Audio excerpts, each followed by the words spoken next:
O que é liturgia, né? O significado extra-bíblico do termo liturgia. A palavra liturgia vem dos vocábulos gregos leiton, não leitão, né? O porco, né? Do ou para o povo, laos, né? Leitão significa do ou para o povo, laos. Esse termo grego, que designa povo, ele pertence ao mesmo campo semântico do termo laicos, né, de onde vem a palavra leigo em português, utilizado pelo Concílio Vaticano II para designar os membros do povo de Deus que não são clérigos, não são religiosos consagrados, né, não são religiosos, né, nem parte do clero, das hierarquias clericais da igreja, o diácono, o sacerdote, o padre, né, e o bispo. E o ergon, obra, que significa obra, o que deu aí leitorgia. Significava obra do povo, ou obra para o povo, donde obra pública. Nas cidades gregas antigas, os cidadãos dotados de certo patrimônio eles eram obrigados a custear serviços públicos, como abertura de estradas, construção de pontes, iluminação da cidade, ou os jogos públicos do atletismo e das Olimpíadas, ou ainda o equipamento de um pelotão militar, o armamento de um navio de guerra.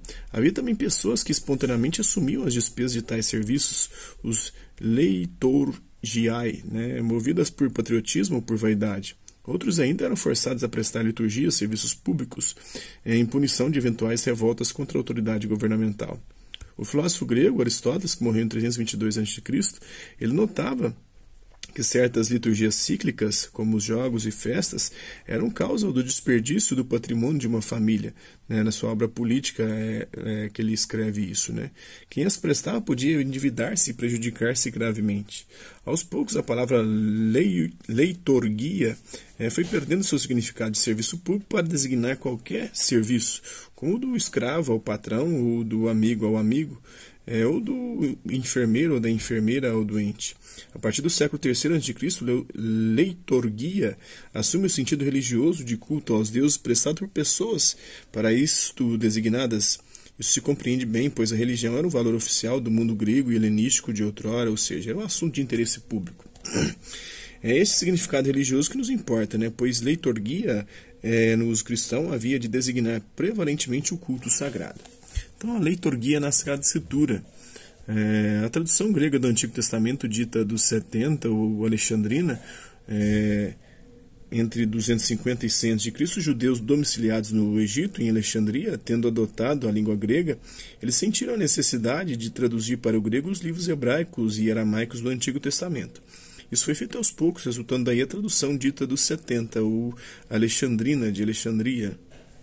Essa cidade que foi fundada por Alexandre o Grande no período áureo do Império Macedônico, onde ele expande para o Oriente esse Império grego, né, meio que grego.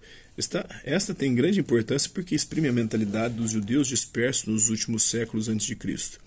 A designação Septuaginta dos 70, ou simplesmente 70, né, se originou a partir do que vem narrado na Carta de Aristéias, considerada por alguns estudiosos como um texto lendário. Segundo tal carta, 72 sábios, 6 de cada tribo, 12, né, haviam sido enviados para Alexandria pelo sumo sacerdote de Jerusalém a pedido do rei do Egito, o Ptolomeu II, para traduzir o Pentateuco, os 5 primeiros livros da Bíblia, para a grande biblioteca de Alexandria. Então, utiliza-se leitorgia, geralmente, para referir-se aos ritos da lei de Moisés.